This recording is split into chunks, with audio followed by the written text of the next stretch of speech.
Oui, bonjour mes frères et sœurs, et nous sommes finalement arrivés au chapitre 16 de l'Épître aux Romains que nous allons voir ensemble ce matin. Notre bon Père du ciel, merci que tu nous as conduits jusqu'à ce moment du dernier chapitre, tu nous as gardés.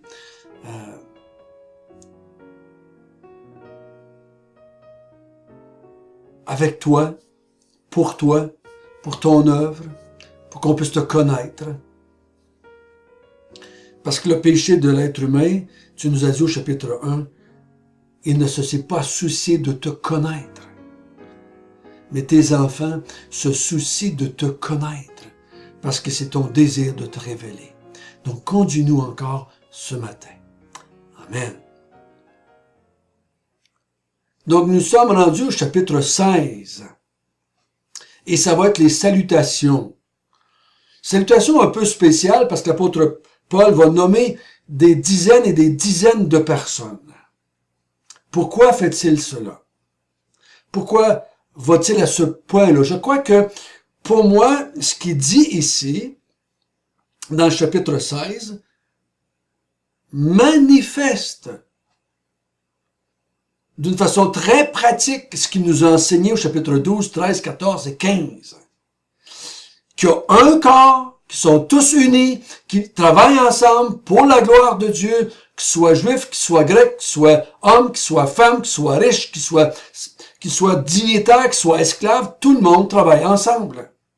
Donc, vous allez remarquer dans ces versets que nous allons lire, ce phénomène qui est nouveau. Dans le temple, seulement des hommes au service de Dieu. Ici, hommes et femmes.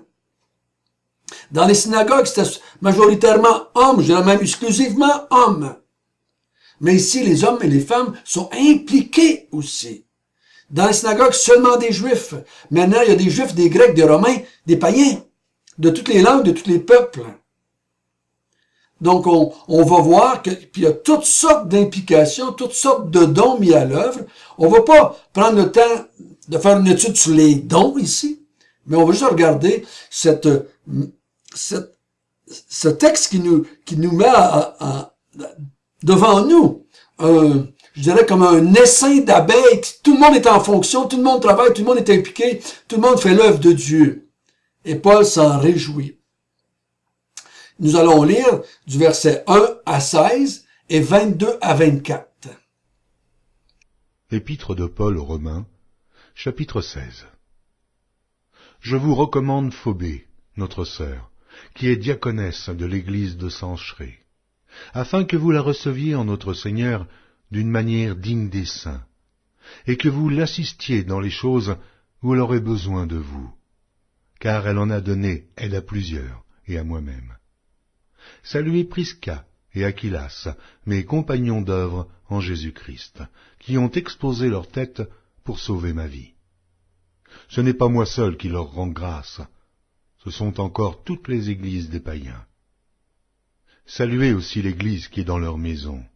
Saluez Phainette, mon bien-aimé, qui a été pour Christ les prémices de l'Asie. Saluez Marie, qui a pris beaucoup de peine pour vous.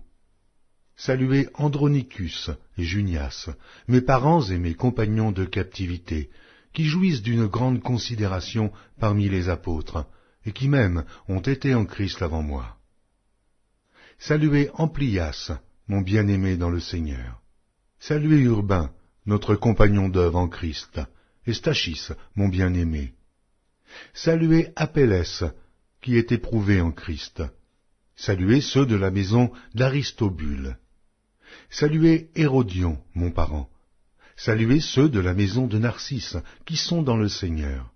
Saluez Tryphène et Tryphose, qui travaillent pour le Seigneur. Saluez Perside, la bien-aimée, qui a beaucoup travaillé pour le Seigneur. Saluez Rufus, l'élu du Seigneur, et sa mère, qui est aussi la mienne. Saluez à Syncrite, Phlégon, Hermès, Patrobas, Hermas, et les frères qui sont avec eux. Saluez Philologue, et Julie, Nérée et sa sœur, et Olympe, et tous les saints qui sont avec eux. Saluez-vous les uns les autres d'un saint baiser. Toutes les églises de Christ vous saluent.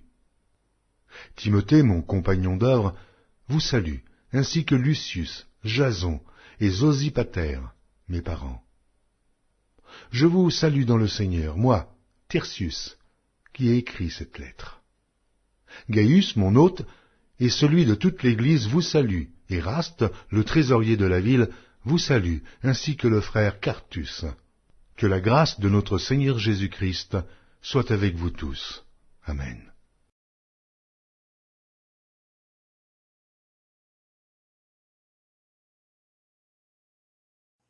Il commence en disant « Je vous recommande Phobé ». Je vous recommande, c'est-à-dire qu'il y a une lettre de recommandation probablement qui venait avec, parce qu'ils ne connaissent pas, mais il dit « C'est moi qui l'ai envoyée. Elle vient de ma part. » Notre sœur, donc c'est une sœur, c'est dans la foi. Il dit « Accueillez ceux qui sont dans la foi. Hein? Accueillez-les. » Il dit « Elle est diaconesse de l'église de Sancré. » Donc, elle est une servante de l'église du Seigneur dans la ville de Sancré. Il dit, recevez-les en notre Seigneur d'une manière digne des saints. Recevez-les comme des saints qui reçoivent un autre saint. Comme des croyants qui reçoivent un autre croyante. Il dit, parce qu'elle aussi, elle a reçu beaucoup, elle aussi, elle a aidé beaucoup, à la fin du verset 2, et elle m'a aidé moi-même. Donc, recevez-la, cette femme-là, qui est une serviteur de Dieu, une servante de Dieu, et recevez-la d'une façon digne, pour voir à ses besoins pendant qu'elle est là.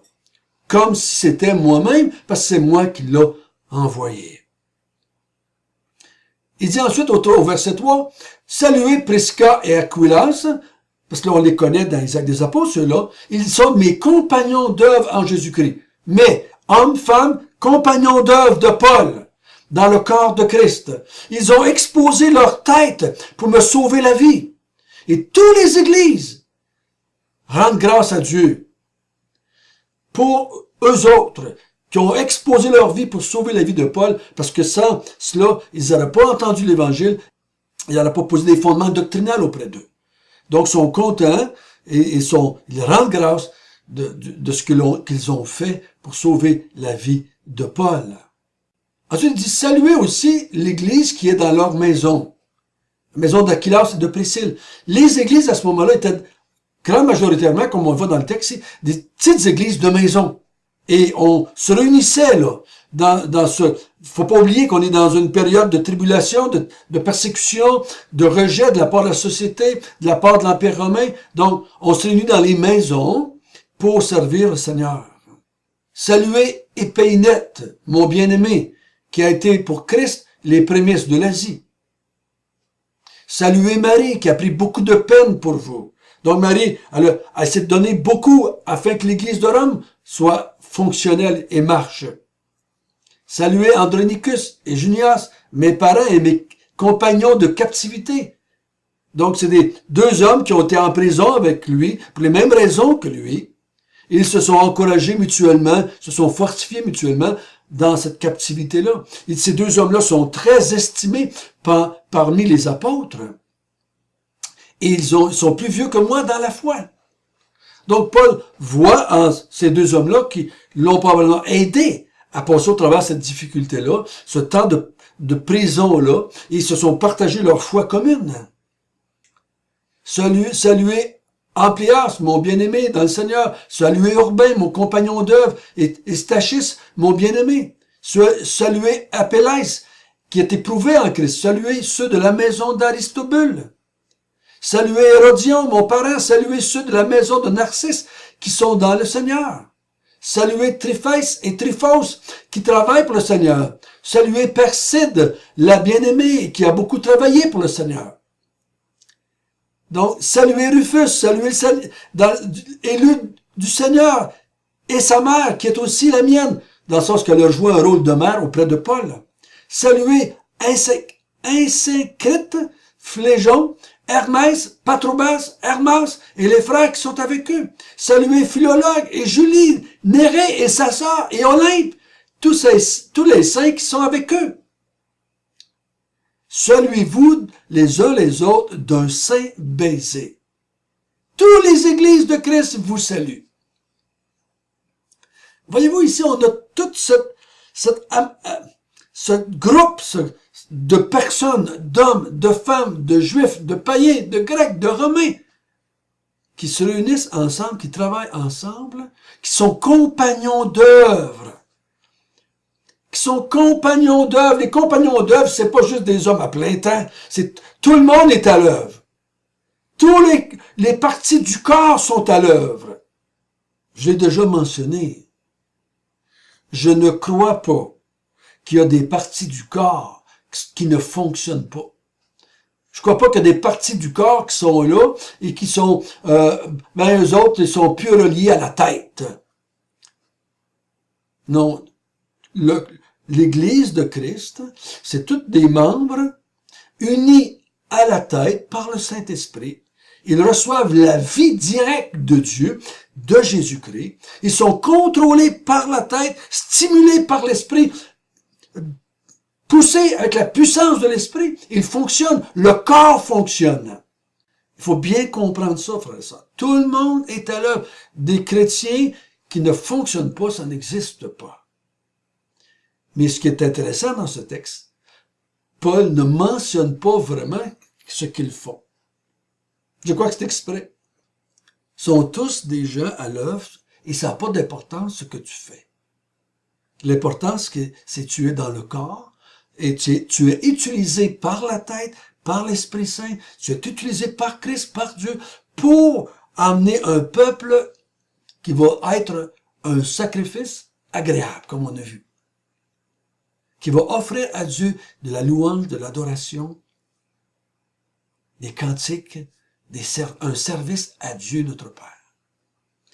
Vous savez, mes frères et sœurs, tout ce qui se fait dans l'Église, ça se fait pour le Seigneur. C'est pour ça que l'apôtre Paul dit, ne juge pas, ne condamne pas, accueille, reçoit, supporte. Parce que tous ceux qui sont là, dit-il, ils sont à l'œuvre pour Dieu, ils le font pour le Seigneur, ils rendent grâce au Seigneur, qu'ils soient debout ou qu'ils tombent, c'est pas tes affaires. Ils sont en train de servir Dieu et Dieu a le pouvoir de les garder debout, Dieu a le pouvoir de les affermir. Ils sont ensemble et ils servent le Seigneur. Il faut pas comparer ce que nous faisons. Mais il faut comprendre que tout le monde est à l'œuvre par la grâce de Dieu au service de Dieu dans son temple spirituel. Dernièrement, quelqu'un m'a demandé, après avoir écouté mes vidéos sur la repentance, il m'a écrit et il m'a demandé, je ne connais pas cet homme-là, j'ai juste par Facebook, je le connais. Il dit, comment est-ce que je peux servir le Seigneur maintenant que je me suis repenti? Et je lui ai répondu, que veux-tu faire pour celui qui n'a besoin de rien? Il n'a pas besoin de ton argent, il n'a pas besoin de bouffe, il n'a pas besoin de linge, il n'a pas besoin d'auto, pas besoin de maison. Qu'est-ce qu'on peut faire pour celui à qui tout appartient? Qu'est-ce qu'on peut faire pour celui qui contrôle toute chose, qui utilise toute chose, que toute chose est à lui déjà? J'ai dit, ce que tu peux faire, c'est adorer et louer le Seigneur. Là où est-ce que tu es. Avec les autres frères et sœurs qui t'entourent. Rends-lui un culte de louange devant ta femme, devant tes enfants, devant tes voisins, devant les amis, au travail. Tu es là pour louer et servir le Seigneur. Et il nous a dit au verset 16, « Saluez-vous les uns les autres par un saint baiser. » Je crois que c'était la coutume à ce moment-là de faire l'accolade. Mais le saint baiser, c'est la façon de démontrer que je t'accepte, que je te reçois, que tu fais partie du corps de Christ comme moi, que tu sois homme, que tu sois femme, que tu sois juif, que tu sois païen, que tu sois grec, que tu sois romain. Il dit, saluez-vous les uns les autres, que vous soyez riches, que vous soyez pauvres, que vous soyez esclaves, que vous soyez des dignitaires. Il dit, recevez-vous. Faites pas exception de personne. Il va nous encourager demain à ne pas saluer d'un saint baiser certaines personnes. Mais il dit, tous ceux qui travaillent avec Christ, qui sont compagnons d'œuvre avec vous, saluez-vous d'un saint baiser. Pourquoi j'ai mis le verset 22 jusqu'au verset 24? C'est pas tout le monde qui est d'accord. Est-ce que ces versets-là font partie intégrale de la lettre de Paul? Je le laisse là. Je le lis parce que c'est encore des salutations. Je vous salue dans le Seigneur, moi Tertus, qui a écrit cette lettre. Gaius, mon autre, qui est celui de toute l'Église. Parce que Gaius avait une église dans sa maison. Vous salue aussi. Eraste, le trésorier de la ville, vous salue, ainsi que le frère Quartus. Voyez-vous, il y a toutes sortes de monde dans l'Église. Des gens très riches, très pauvres, très éduqués, moins éduqués, hommes, femmes, jeunes, vieux. Tout ça ensemble est là pour Dieu. Il faut comprendre, mes frères et sœurs. Nous ne sommes pas là les uns pour les autres. On travaille ensemble. On se stimule, on s'encourage. Mais devenons pas maintenant des croyants qui vont être centrés sur les hommes. Tous les ministères que nous faisons n'ont pas comme but les personnes. Ils ont comme but Dieu. Je vais faire de quoi pour des gens, mais le but c'est Dieu. Il y a tellement d'églises à travers l'histoire qui ont perdu ça de vue, ont commencé à faire des œuvres sociales, et maintenant ils sont juste des groupes sociaux. Ils prêchent plus l'Évangile, hein? Vraiment. Ils sont plus là pour la gloire de Dieu. Ils sont là pour les gens. Ils sont là pour faire du bien autour d'eux. Si je fais du bien à quelqu'un, il faut que ce soit pour le Seigneur. Il faut qu'il sache que je le fais pour le Seigneur. Parce que s'il pense que je le fais pour lui, parce que lui est important, c'est pas la réalité. Je veux en faire un serviteur, une servante du Seigneur. C'est ça mon but ultime. Je veux l'offrir, comme Paul dit, à Dieu comme un sacrifice agréable. Je veux qu'il devienne finalement un serviteur, une servante de Dieu. Je suis pas en train de lui dire, Dieu prend soin de toi, Dieu est là pour toi, puis Dieu va te pourvoir à tes besoins, puis c'est toi, Dieu est là, il va prendre... C'est pas Dieu qui est là pour lui. Je veux prendre soin de toi parce que je veux t'emmener à d'être là pour Dieu. Ça doit être clair à quelque part. Ça, les services qu'on fait parmi les non-croyants. Si on veut offrir à Dieu des sacrifices agréables.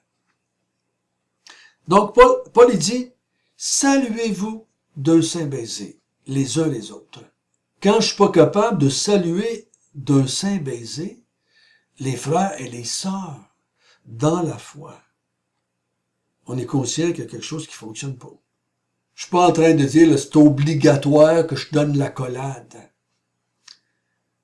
Mais je crois que la réalité doit être là. Je dois considérer tous les autres qui sont avec moi comme étant des enfants de Dieu, égaux à moi, compagnons d'œuvre avec moi, qu'ils ont besoin de moi et que j'ai besoin de eux. Il y a une harmonie qui fonctionne là entre les enfants de Dieu. Je dis pas qu'il n'y a pas de problème, je dis pas qu'il n'y a pas de difficulté, je dis pas qu'il n'y a pas de péché, je dis pas qu'il n'y a pas de demandes de pardon et des pardons qui sont accordés. Donc, oui, on le voit ça dans les Écritures. Mais nous sommes un corps qui est dirigé par Dieu, pour la gloire de Dieu. Saluez-vous d'un saint baiser les uns les autres. Notre bon Père du ciel, toi, tu nous as reçus. Toi, tu as fait de nous un membre du corps. Tu nous as attachés à la tête. Tu nous as unis au Christ, qui est notre tête et notre chef. Et tu nous as unis les uns aux autres par ton Esprit Saint. Et nous fonctionnons ensemble pour toi. C'est ton but, c'est ton plan, d'emmener les hommes et les femmes de toutes les races, de toutes les couleurs, de toutes les langues, à faire un tout et de servir Dieu. ce Dieu qui est assis sur son trône dans les cieux.